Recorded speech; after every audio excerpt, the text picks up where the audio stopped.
मुंबईकरांचा प्रवास अधिक सुखकर आणि आरामदायी करण्यासाठी बेस्ट उपक्रमानं मोठा निर्णय घेतला आहे. बेस्टच्या ताफ्यात 140 डबल डेकर वातानुकूलित इलेक्ट्रिक बसेसचा समावेश करण्याचा प्रस्ताव त्यासाठी मुंबई महापालिकेच्या बेस्ट समितीच्या बैठकीत मंजूर करण्यात आला. तृष्णा विश्वासराव यांच्या अध्यक्षतेखाली झालेल्या बेस्ट समितीच्या बैठकीत हा निर्णय घेण्यात आला. या डबल डेकर इलेक्ट्रिक बस पर्यावरणपूरक आहेत. त्यातून कोणत्याही प्रकारचं ध्वनी किंवा वायू प्रदूषण होणार नाही. प्रवाशांच्या सोयीसाठी बसमध्ये दोन्ही बाजूंना स्वयंचलित प्रवेशद्वार तसंच सुरक्षेच्या दृष्टीनं CCTVची सुविधा देण्यात आली आहे. याशिवाय प्रवाशांना मोबाईल चार्जिंगची सुविधाही मिळणार आहे.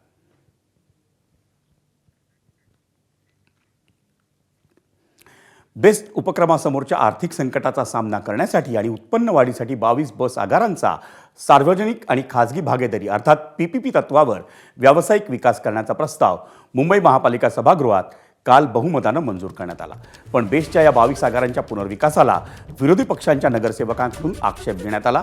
विकास करा पण बेस्टच्या आगारांचं खाजगीकरण करू नका अशी भूमिका विरोधकांकडून मांडण्यात आली.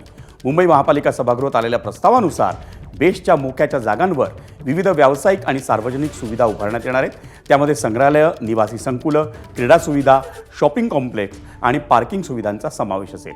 या पुनर्विकासातून मिळणारं भाडं, लीज, पार्किंग शुल्क आणि विविध व्यावसायिक उपक्रमांच्या माध्यमातून बेस्टला अतिरिक्त महसूल मिळवून देण्याचा उद्देश आहे. हा महसूल बेस्टच्या परिवहन विभागातील आर्थिक तूट भरून काढण्यासाठी तसंच नव्या बसेसची खरेदी आणि सार्वजनिक वाहतूक व्यवस्था मजबूत करण्यासाठी वापरण्याचा प्रस्ताव आहे.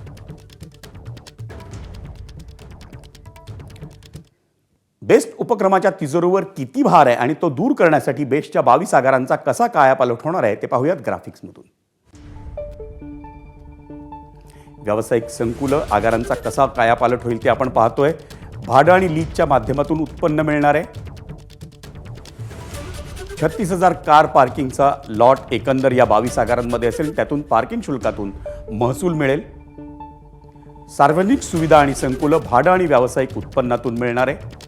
त्यांच्या क्रीडा आणि सांस्कृतिक सुविधांमधून त्यांच्या वापरातून शुल्कातून उत्पन्न मिळणार आहे.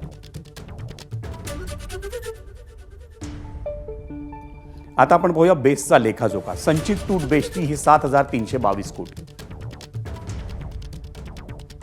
एकूण दायित्व बेस्टवर आहे ते 14,323 कोटी.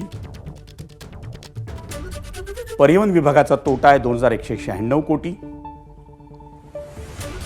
बेस्ट बसची संख्या आहे अंदाजे 5,000 आणि बेस्टला आर्थिक संकटातून बाहेर काढण्यासाठी 28,000 कोटींची गरज आहे.